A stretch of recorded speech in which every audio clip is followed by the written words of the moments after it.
Increasing more and more stories now as the Jeffrey Epstein papers are starting to come out.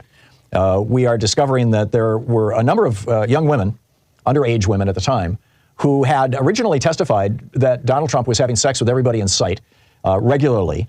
Trump didn't need to fly to the island or fly on Epstein's plane. He simply, drove or walked down the street to Epstein's mansion, which I think was up in the 70s, and Trump was in, what, the 50s, as I recall, on Fifth Avenue? Maybe the 60s? It's been a while. And in one undated email that was released yesterday, this young woman, Sarah Ransom, alleged that a friend described Trump's sexual proclivities and alleged the woman regularly had sex with the former president at Epstein's Upper East Side townhouse, according to court documents.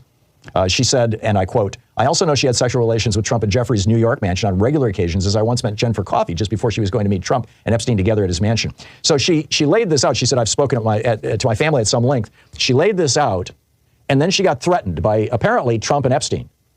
And so in October of 2016, now this is a month before the election, and Trump does not want this news to come out.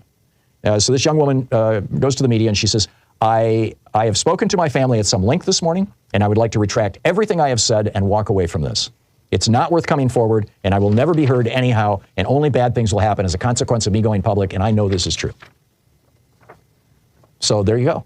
I mean, here, and she's one of several, actually. And this was brought up by lawyers for Alan Dershowitz, who's, apparently was regularly getting massages, wink, wink, nod, nod, at Jeffrey Epstein's place.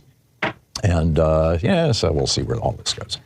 But apparently this is just fine with evangelicals, and you look at the evangelical vote in Iowa right now, and this is why 4 years ago, or actually it was 2016, 7 years ago, Ted Cruz won the Iowa primary because of the evangelical vote. Iowa is a very, very performatively religious state, at least the Republicans there are. But they read about this stuff and they I don't care.